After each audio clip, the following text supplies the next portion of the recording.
Hey, what's up, metal and heavy music fans? It's Flight of Icarus again with MetalTrenches.com, and today we're going to talk about the latest album from progressive black metal legends Enslaved, Utgard via Nuclear Blast Records.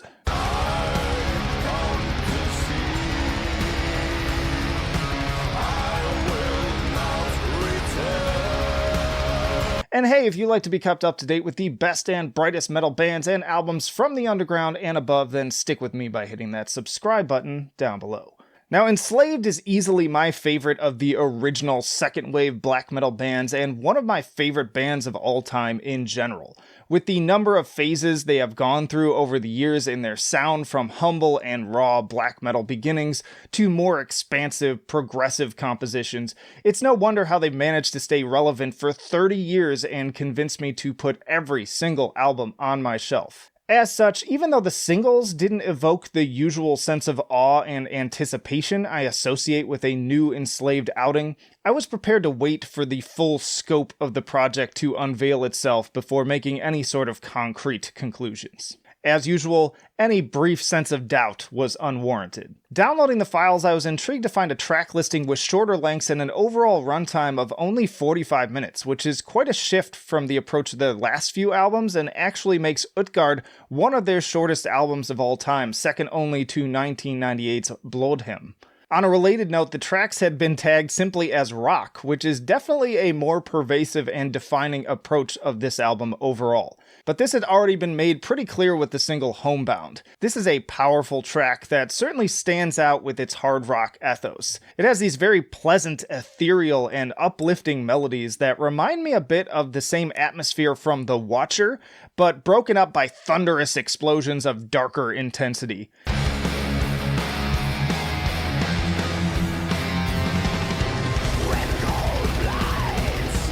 It's the perfect yin and yang. As such, the track perhaps more than any other encapsulates the album's concept. To journey into and through Utgard, taken both mythologically and psychologically, is to enter the Jungian darkness and embrace it as a necessary part of growth and life's journey. To quote director David Lynch, "Being in the darkness and confusion is interesting to me. Behind it you can see out of that and see things the way they really are.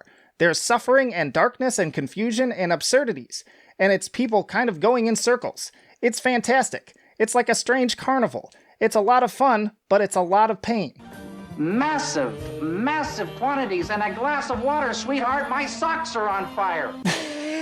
And scene. But despite the rock influence, Enslaved haven't abandoned some of the old tricks that have captivated me since I first discovered them so many years ago. Right from the top, the folky, chanted opening of Fires in the Dark takes me back to my first time hearing songs like Havenless, before transitioning into a very Led Zeppelin-sounding acoustic guitar.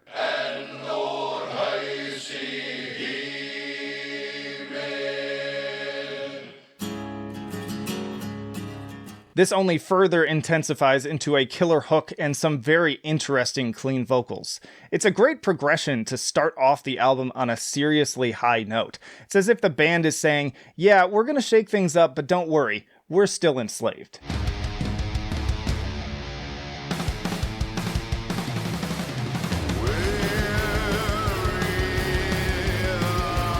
And the part that directly follows only furthers the nostalgia of their post-Issa records, with the haunting synth atmosphere and excellent back and forth interplay between Grudel's growls and the clean singing. The layered harmonies are quite stunning alongside the more subdued and integrated synths here. It's like being wrapped up in a cloud.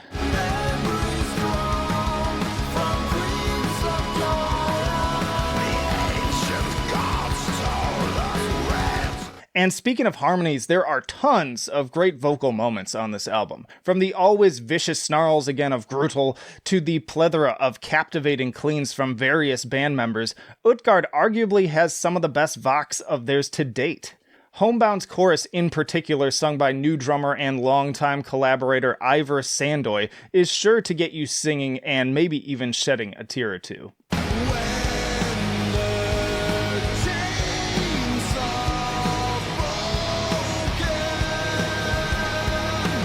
And of course, it wouldn't be a modern era Enslaved album without plenty of Pink Floydian detours into 70s prog love. No complaints here. This shouldn't work but does fusion has become their trademark since the early 2000s with Monumention, and continues to elevate their sound into fresh and interesting territory. The first standout instance of this pops up on Jetta Grita.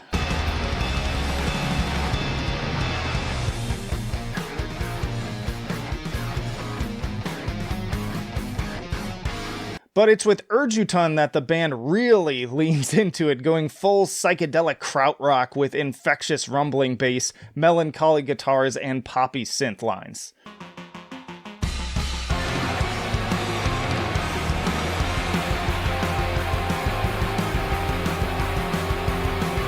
While still broken up by some very trademark Enslaved verses, I'd be lying if I said this one didn't miff me a little bit on the first listen.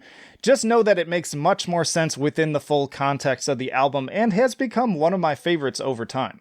I do think that it could be a little shorter given its penchant for repetition, but it's an interesting addition to their lengthy discography nonetheless.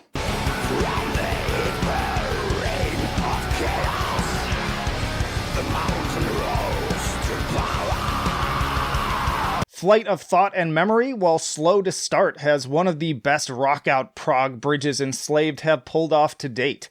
This truly explosive transition happens towards the middle of the song and seems to come out of nowhere, packed with chuggy guitars, Hammond organ, and ripping solos.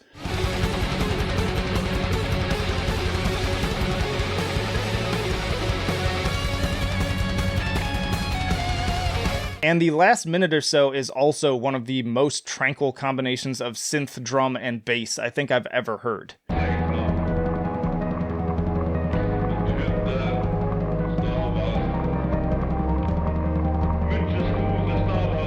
It seems more and more clear that rather than rehashing the same ideas, Enslaved are content with going the way of Opeth and letting their music evolve alongside their changing interests, outlooks, and priorities. But thankfully without fully abandoning the touches of black metal that got me into them to begin with.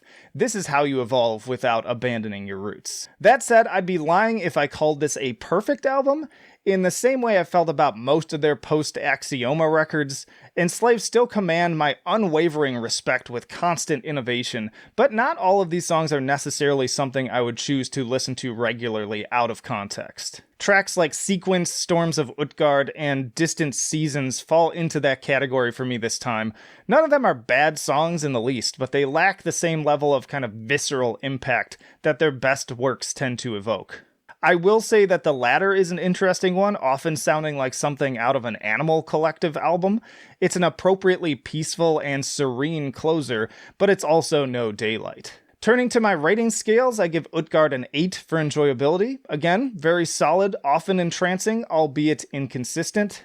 I give it a 9 for musicianship. While the band has certainly moved far away from the more dizzyingly technical chapter of albums like Mardrum, they still deserve plenty of accolades for their layered songwriting and clear sense of scope in their clever arrangements. And I give them a 9 for innovation. Despite all of the ground that they've covered in 3 decades, Enslaved still managed to surprise me with this one, and you're not likely to hear another album quite like it this year. Round that out to an 8.7, and it's a B+ for Enslaved's Utgard, again via Nuclear Blast Records.